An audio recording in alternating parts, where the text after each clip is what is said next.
நாகப்பட்டினம் மாவட்டத்தை பார்த்திங்கன்னா, நாகப்பட்டினத்தில் சிக்கல் சிங்காரவளர் வேளாங்கண்ணி மாதா கோயில், அதுக்கு அடுத்தபடியாக நாகூர் தர்கா வந்து உலக புகழ்பெற்றதாக விளங்கிட்டு இருக்கு. மும்மதத்துக்கு எடுத்துக்காட்டாக நாகப்பட்டினத்தில் சிறப்பு என்னென்னா, முக்கியமாக அந்த நாகூர் தர்காவுடைய சிறப்பு என்னன்னு பார்த்தீங்கன்னா, அங்கே வந்து அனைத்து மதத்தினரும் அந்த கருவறைன்னு சொல்லக்கூடிய அந்த அடக்கம்பட்ட இடத்துக்கு வரைக்கும் போய் வழிபடலாங்கிறது முக்கியமான ஒரு நாகூர் தர்காவில் பார்க்க முடியுது. அங்கே வந்து சாதி மதம் அடையாளங்களை மறந்து ஒரு மனிதத்தன்மையோட அத்தனை பேரும் வழிபடக்கூடிய தலமாக வந்து நாகூர் தலமாக இருக்கிறது. ஒவ்வொரு ஆண்டு கந்திரி விழா வந்து மிக சிறப்பாக நடைபெறும். இதில் பார்த்திங்கன்னா தமிழ்நாடு மட்டுமல்ல, உலகம் முழுக்கக்கூடிய இந்துக்களும் அதில் வந்து பங்கேற்று அதை மீனவர்கள் வந்து வரிசை எடுக்கிறது, சீர்வரிசை கொடுக்குறது, இந்த மாதிரி நிகழ்வுலாம் அங்கே வந்து நடக்கிறதுக்கு ஒரு மத நல்லிணக்கத்தை எடுத்துக்காட்டாக விளங்குது நாகூர் தர்கா.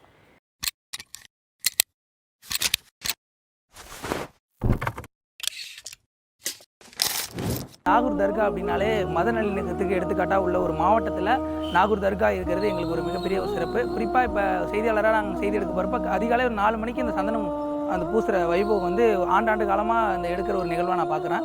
குறிப்பாக ஒரு 3 ஆண்டுகளாக தொடர்ச்சியாக அந்த 4 மணிக்கு போகிறப்போ வைப்பு நல்லாயிருக்கும். எப்படி அப்படின்னா அந்த சந்தனம் பூசுறது, அங்கே உள்ள அந்த க்ரௌடு, நமக்கு வந்து ஒரு அந்த ஒரு களைப்பே தெரியாது. அந்தளவுக்கு ஒரு உருக்கமான ஒரு நிகழ்வு வந்து ஆண்டாண்டாக நான் அனுபவிச்சுட்டு இருக்கேன். இந்த ஆண்டு அதை எதிர்கொள்ள போகிறேன் அப்படிங்கிறது தான் என்னோட கருத்து. நாகப்பட்டினம் மாவட்டத்தில் வசிக்கிற நாங்கள் அருகாமையில் இருக்கக்கூடிய நாகூர் தர்காவுக்குள்ளே போகும்போது ஒரு மிகப்பெரிய நிசப்தமான ஒரு அமைதி நிலவும். அதனால தான் என்னவோ தெரியல, இந்து இஸ்லாம கிறிஸ்தவர்கள் சார்ந்து எல்லாரும் அங்கே போகக்கூடிய ஒரு இடமா இருக்கும். பெரும்பாலும் மாலை நேரங்களில் தான் நாங்கள் தர்காவுக்கு செல்வோம்.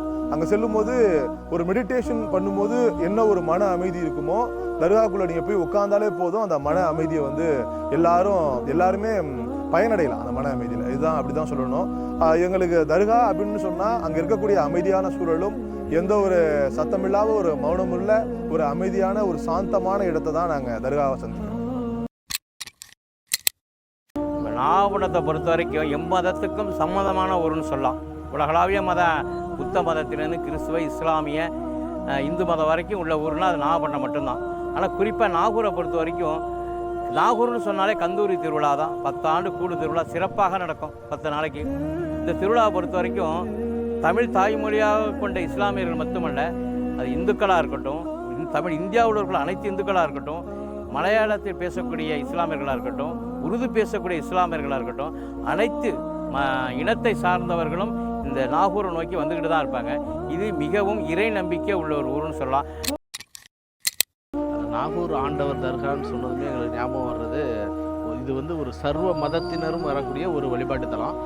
குறிப்பாக எந்த மதத்தினரும் ஜாதி மதம் பார்க்காமல எல்லாருமே அங்கே வருவாங்க. குறிப்பாக நாகூர் ஆண்டவரை எடுத்துக்கிட்டோம்னா அங்கே நடக்கக்கூடிய சம்பிரதாயங்கள் எல்லாமே இந்து முறைப்படி நடக்கும்.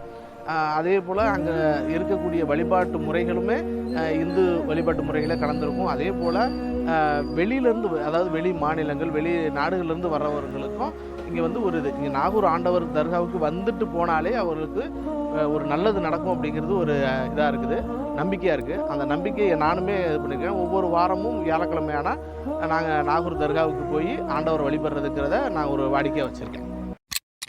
இங்கே பார்த்தீங்கன்னா நாகூர் தர்கா பிரசித்தி பெற்ற ஒரு தர்கா.